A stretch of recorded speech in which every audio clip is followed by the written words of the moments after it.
The world is the opposite of what you have been taught to believe. You see the guy who sells drugs to willing customers so he can feed his family as the scum of the earth, while you see the hypocrite who gives away stolen money in the name of government as a saint. You see the guy who tries to avoid being robbed by the federal thugs as a crook and a tax cheat, but see as virtuous the politician who gives away the same stolen loot to people to whom it does not belong. You see the cop as a good guy when he drags a man away from his friends and family and throws him in prison for 10 years for smoking a leaf. And you see anyone who defends himself from such barbaric fascism as the lowest form of life, a cop killer.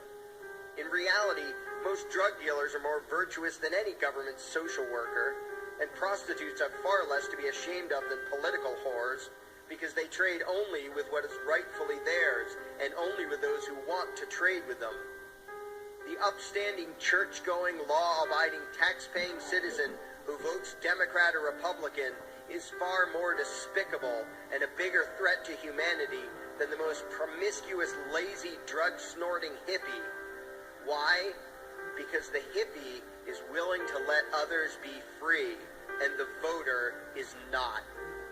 The damage done to society by bad habits and loose morality is nothing compared to the damage done to society by the self-righteous violence committed in the name of the state. You imagine yourselves to be charitable and tolerant when you are nothing of the sort. Even the Nazis had table manners and proper etiquette when they weren't killing people. You think you're good people because you say please and thank you? You think sitting in that big building on Sunday makes you noble and righteous? The difference between you and a common thief is that the thief has the honesty to commit the crime himself, while you whine for government to do your stealing for you. The difference between you and the street thug is that the thug is open about the violence he commits, while you let others forcibly control your neighbors on your behalf. You advocate theft, harassment, assault, and even murder, but accept no responsibility for doing so. You old folks want the government to steal from your kids so you can get your monthly check. You parents want all your neighbors to be robbed to pay for your kids' schooling. You all vote for whichever crook promises to steal money from other people to pay for what you want. You demand that those people who engage in behaviors you don't approve of be dragged off and locked up, but feel no guilt for the countless lives your whims have destroyed. You even call the government thugs your representatives, and yet you never take responsibility for the evil they commit. You proudly support the troops as they kill whomever the liars in D.C. tell them to kill, and you feel good about it. You call yourselves Christians or Jews or claim to follow some other religion, but the truth is what you call your religion is empty window dressing. What you truly worship, the God you really bow to, what you really believe in, is the state.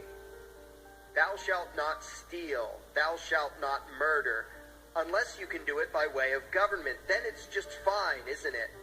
If you call it taxation and war, it stops being a sin, right? After all, it was only your God that said you shouldn't steal and murder, but the state said it was okay. It's pretty obvious which one outranks the other in your minds. Despite all the churches, synagogues, and mosques we see around us, this nation has one God and only one God, and that God is called government. Jesus taught nonviolence and told you to love your neighbor, but the state encourages you to vote for people who will use the violence of government to butt into every aspect of everyone else's life. Which do you believe? To those about to stone a woman who had committed adultery, Jesus said, "Let him who is without sin cast the first stone." But the state says it's perfectly fine to lock someone up if they do something you find distasteful, such as prostitution. Which do you believe? The Christian God says, "Thou shalt not covet," but coveting is the lifeblood of the beast that is the state. You are taught to resent, despise, and hate anyone who has anything you don't have. You clamor for the state to tear other people down, steal their property, and give it to you. And you call that fairness. The Bible calls it coveting and stealing. You are not Christians. You are not Jews. You are not Muslims.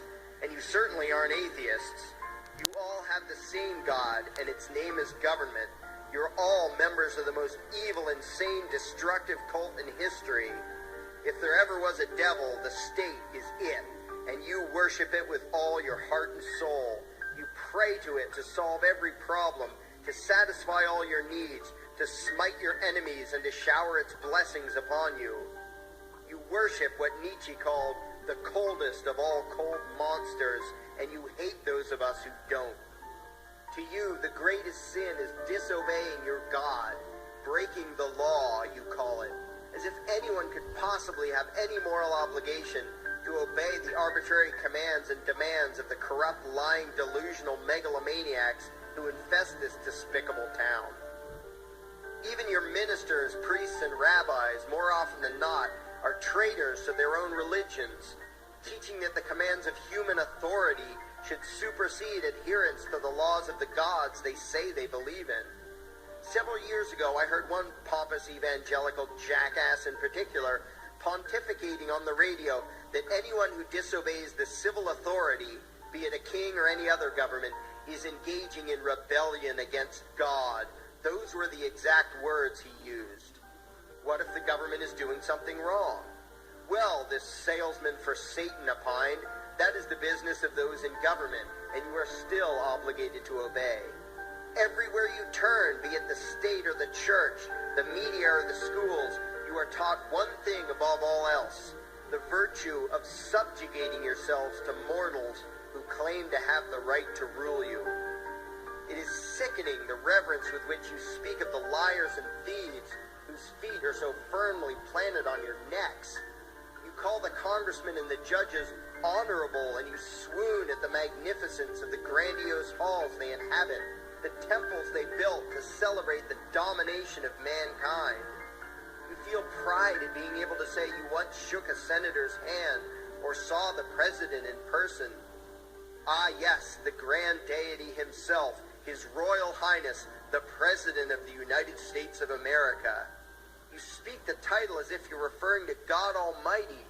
The vocabulary has changed a bit, but your mindset is no different from that of the groveling peasants of old, who bowed low, faces in the dirt, with a feeling of unworthiness and humility, when in the presence of whatever narcissist had declared himself to be their rightful lord and master. The truth of the matter, back then and today, is that these parasites who call themselves leaders are not superior beings. They are not great men and women. They are not honorable. They're not even average. The people who earn an honest living, from sophisticated millionaire entrepreneurs to illiterate day laborers doing the most menial tasks you can imagine, those people deserve your respect. Those people you should treat with courtesy and civility. But the frauds who claim the right to rule you and demand your subservience and obedience, they deserve only your scorn and contempt. Those who seek so-called high office are the lowest of the low. They may dress better, have larger vocabularies, and do a better job of planning out and executing their schemes, but they are no better than pickpockets, muggers, and carjackers. In fact, they are worse, because they don't want to rob you of just your possessions. They want to rob you of your very humanity, deprive you of your free will, by slowly leeching away your ability to think, to judge, to act, reducing you to slaves in both body and mind. And still you persist in calling them leaders. Leaders? Where is it that you think you're going exactly that would require you to have a leader? If you just live your own life and mind your own damn business, exercising your own talents, pursuing your own dreams, striving to be what you believe you should be, what possible use would you have for a leader? Do you ever actually think about the words that you hear, the words that you repeat? You parrot oxymoronic terms such as the leader of the free world, even pretending for a moment that there is some huge journey or some giant battle that everyone in the entire nation is undertaking together that would require a leader. Why would you ever think, even for a moment, that the crooks that infest this town are the sort of people you should listen to or emulate or follow anywhere? Somewhere inside your mostly dormant brains, You know full well that politicians are all corrupt liars and thieves, opportunistic con men, exploiters, and fearmongers. You know all this, and yet you still speak as if you are the ones who are the stupid, vicious animals, while the politicians are the great, wise role models, teachers, and leaders without whom civilization could not exist. You think these crooks are the ones who make civilization possible? What belief could be more absurd?